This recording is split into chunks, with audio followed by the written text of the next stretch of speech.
Et salut tout le monde, c'est Angel de monsterhunter.fr.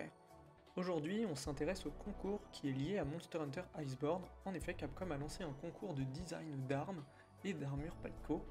Et du coup, ça y est, on a enfin un retour sur ce concours. En effet, ils viennent de publier l'ensemble des armes que eux, ils ont retenues, et du coup, ils les ont publiées sur Twitter. Et en fait, avec le nombre de gemmes sur Twitter, la meilleure arme pour chasseur et la meilleure armure pour Palico seront sélectionnées et seront donc intégrées à Monster Hunter World Iceborne.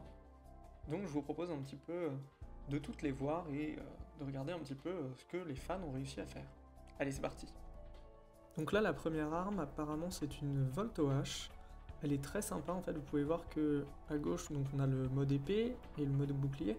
Et en fait, au milieu, c'est quand la Volto-H est complètement chargée en mode H. Et c'est vrai qu'elle est sacrément stylée. En haut à droite, on peut voir le bouclier quand on a déchargé les fioles dedans.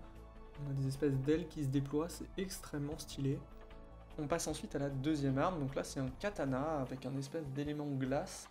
C'est assez marrant, on a l'impression qu'en fait au fur et à mesure qu'il se charge, l'élément change, je sais pas trop, il y a une espèce de petit cercle qui devient orange. J'aime bien aussi, c'est un design qui est sympa. Allez, on passe au troisième, donc là c'est un corps de chasse.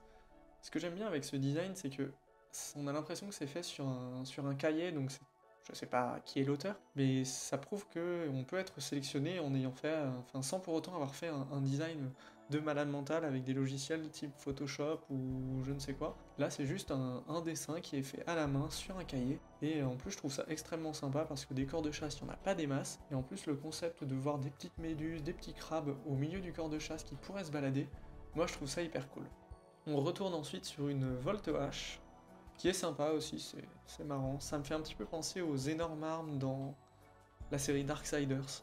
Là, on va plutôt sur des armes rapides. On a donc des DS, des doubles épées. On a donc des DS, des doubles épées qui sont un petit peu aux couleurs de la Lunastra et du Theostra, donc sympathique aussi. Ensuite, là, on a un arc. Je n'ai pas vraiment trouvé de truc particulier, si ce n'est le design du carquois, où on a un espèce de soleil avec les rayons un petit peu. Là, c'est en bleu et blanc, mais c'est vrai que si on imagine ça en rouge, ça fait un petit peu le soleil levant japonais, le soleil rouge, et du coup, tous les designs où vous pouvez regarder sur le carquois, avec un espèce de dragon, enfin, c'est très très sympa, moi j'aime beaucoup aussi. Là, on passe sur un katana, on dirait qu'il est en train de se charger quand on le range dans son fourreau. Je vous avouerai que j'ai pas très bien compris cette arme, mais on dirait que c'est un katana. Là, c'est une arme assez rigolote, un lance-flingue, au bout duquel on a mis des saucisses et de la viande à cuire. Et vous pouvez voir qu'en fait, en tirant et quand on fait le feu de viverne énorme, la viande au bout est cuite. Donc c'est assez marrant, moi j'aime bien, c'est rigolo. Et puis en plus, c'est un espèce de home qui s'ouvre quand le feu de viverne se recharge. Le design est hyper sympa. Là, on passe sur un marteau, c'est assez horrifique. On peut voir qu'il y a plusieurs niveaux de charge, j'ai l'impression, avec les espèces de clous qui sortent de la bouche et du crâne. Moi, je suis pas ultra fan des trucs comme ça horrifiques, mais c'est quand même bien foutu. Là, c'est la première fois qu'on voit une lance. Elle est ultra stylée. Vous pouvez voir que quand le personnage se met en garde suprême, l'arme, enfin le bouclier va se charger de bleu, alors que quand on fait une attaque, je pense que c'est l'attaque chargée, la lance, elle, se charge en bleu, un petit peu comme les Volto-H par exemple. Aussi sur le bouclier, vous pouvez voir le logo de la 5ème expédition, donc notre expédition. Franchement, le design est ultra sympa, ultra stylé. Ça fait très chevalier, très très chevalier. Après, voilà, la lance, le bouclier, tout ça, ça fait chevalier évidemment. On retourne sur un arc, donc là il est assez particulier, cet arc il est très coloré. En fait, le concept derrière tout ça, c'est que en fonction de ses attributs, là je pense qu'il a d'abord été conçu pour être un attribut paralysie, mais on peut voir que la personne qui a fait le design l'a aussi pensé comme pouvant utiliser le poison et le sommeil. C'est pour ça qu'on voit sur le côté les couleurs bleu, violet, jaune. C'est en fonction des attributs, donc c'est pas mal aussi. J'aime bien le concept des fumées qui sortiraient de l'arme tellement elle est chargée, c'est rigolo. Ensuite, on retourne sur une gun lance qui fait penser un petit peu à la révolution industrielle, hein, évidemment, avec justement cet aspect de train pour le bouclier et tout ce truc de steampunk, la vapeur, les tuyaux et tout. Et en fait, en bas, vous pouvez voir qu'il y a un espèce de mini Dragonator au bout de la gun lance. Donc ça, je suppose que ça doit être le feu de viverne ou alors le coup spécial où on lui plante une espèce de lance. C'est pas mal. Franchement, il y a de l'idée, j'aime bien. Ils ont vraiment sélectionné des bons designs, hein, c'est assez ouf. Là, je vous avouerai que je ne sais pas ce que c'est. Je pense que c'est une lance, mais c'est vrai que le fait qu'il y ait une épée, une forme un petit peu chargée avec les espèces de serpents qui sortent de la tête, un truc un petit peu comme Méduse, c'est ultra intéressant comme design, même si je vous avouerai que je ne sais pas trop quelle arme c'est. Vraiment, je pense que c'est une lance vu qu'il y a l'espèce de bouclier à gauche. Bref, c'est assez horrifique comme design, mais c'est extrêmement réussi, j'adore.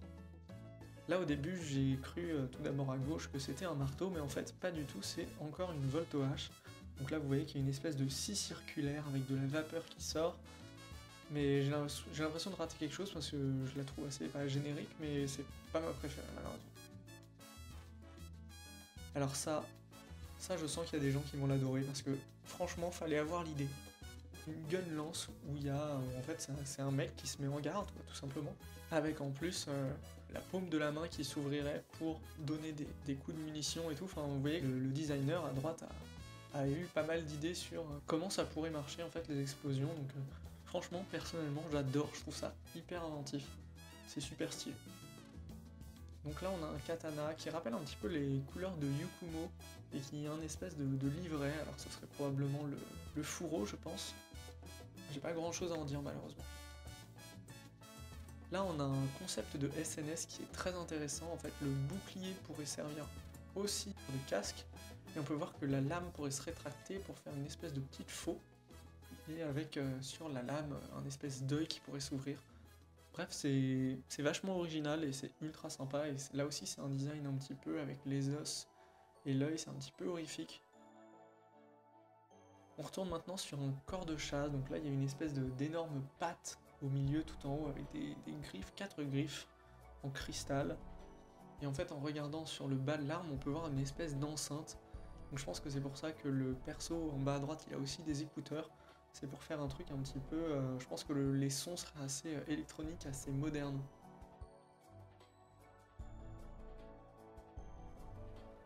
Enfin on arrive globalement à la fin des armes. Là on a un marteau féline en or, numéro 1. C'est... Fallait oser, mais c'est rigolo, moi j'aime bien. C'est idiot, hein, mais j'aime bien.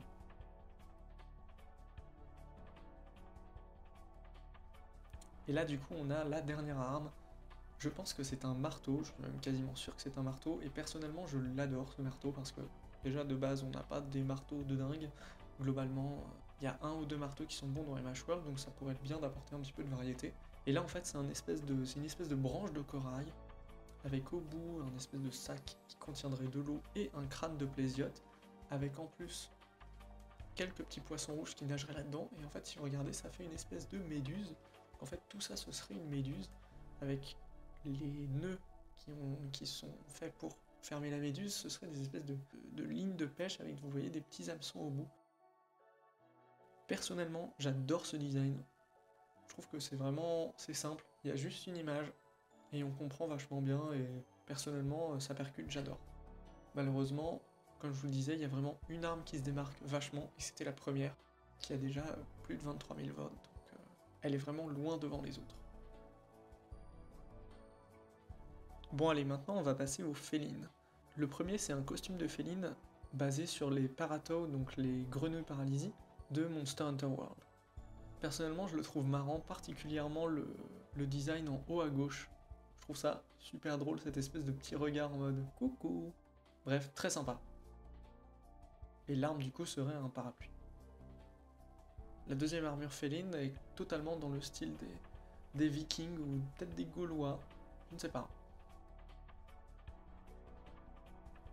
Ensuite, on a un féline casino avec une espèce de queue de billard dans laquelle serait emmanché un dé. Donc très sympa. Et on peut voir que quand il tape avec son espèce d'arme en dé, il y aurait des zéniths qui sortent de l'arme, donc totalement dans le style du casino. Très sympa aussi. Alors ça, c'est le design qui, pour l'instant, est très loin devant les autres. C'est un féline qui serait en train de marcher sur un Devil Joe. C'est excellent. Franchement, le mec qui a eu cette idée, c'est du génie. C'est très clairement du génie. En plus, du coup, l'arme est très sympa avec la queue de Joe qui serait entamée. Et vous pouvez même voir qu'il a pensé au fait que si le féline va sur pas le grand Jagras, pardon, mais sur le Jagras, on a le Devil Joe qui regarde un petit peu sur le côté. Bref, c'est du génie. Le mec qui a eu ça comme idée, mais bravo, bravo, et ça me dérange pas si tu gagnes, parce que ce design est vraiment super. Ça c'est un second design qui aussi est très très proche. Donc là c'est vraiment juste un féline, en termes de vote, j'entends très proche en termes de vote. On voit juste un féline avec du coup l'armure Rathalos. Enfin c'est plus une espèce de peluche, étant donné que les yeux sont des boutons. De même l'arme c'est une Rathian, donc sympathique, et puis ça rappelle un petit peu les emblèmes de Monster Hunter, hein, le Rathalos et la Rathian à la base.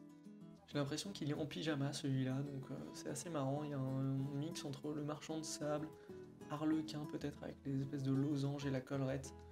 Pour autant l'arme elle est plutôt de glace. Donc c'est pas un de mes designs préférés, mais il y a du taf derrière. Ce design aussi, il est incroyable. On a un féline qui a une espèce de tenue de plongée, et par-dessus ça on lui rajoute un corps de requin, et quand il se baisse et qu'il court après nous, du coup on a un requin qui court derrière nous, enfin, c'est du génie. Bravo designer. Lui aussi c'est un très très bon design, il est dans les 8000 votes, donc il est pas premier, mais pour l'instant il suit derrière. D'ailleurs petit truc marrant, vous voyez qu'ils ont flouté pas mal de trucs, sur toutes les images ils ont flouté les noms d'artistes, etc.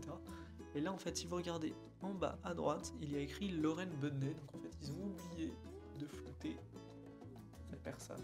Là on part sur totalement autre chose, un espèce de fauve en armure avec une arme très sympathique. Et en plus lui du coup autant certains ont bossé sur par exemple le Devil Joe qui irait sur un Jagras, là c'est plus sur les différentes couleurs qui sont possibles, donc là aussi c'est très sympa. Vous voyez que lui aussi il a bossé sur les différentes couleurs de son design. Voilà, j'ai pas grand chose à dire, je vous laisse apprécier le dessin.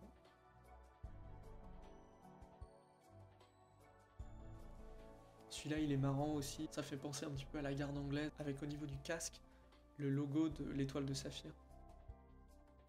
Ça c'est le design What the fuck, une espèce de peluche avec un poulet qui a les yeux n'importe comment. Après c'est marrant, j'avoue que j'ai rigolé quand j'ai vu ça. Et en fait l'arme ce serait un espèce de poisson qui serait congelé mais qu'à moitié, et du coup il y aurait une partie cadavérique et une partie un petit peu conservée dans la glace. Ce qui est assez original, je vous avouerai quand même. Et donc là on a évidemment la dernière armure et la dernière arme. C'est un costume de tortilleur rouge pour féline, donc le tortilleur rouge qui est la reine tortilleuse si j'ai bonne mémoire, avec une espèce d'arme en forme d'algue. Donc là aussi évidemment ça surfe sur la hype du tortilleur, ça marche toujours. Donc voilà, ça signe la fin de la vidéo. Si vous souhaitez participer en votant, sachez juste que vous avez jusqu'au 25 mars. Ce qu'il faut pour ça, il faut suivre le lien qui est dans la description et vous allez pouvoir ensuite voir l'ensemble des designs qui ont été proposés sur le site japonais de Capcom. Et en fait, les designs que vous voulez soutenir, il suffit de suivre le lien qui est sous chacune des images. Vous allez retomber sur un tweet et si vous aimez ce tweet, ça va compter en fait tout simplement comme un vote. Donc voilà, c'est la fin de la vidéo. Sachez juste qu'il y aura une nouvelle vidéo qui va sortir d'ici la fin de la semaine et j'espère que celle-ci vous plaira beaucoup. Allez, ciao tout le monde et à très bientôt.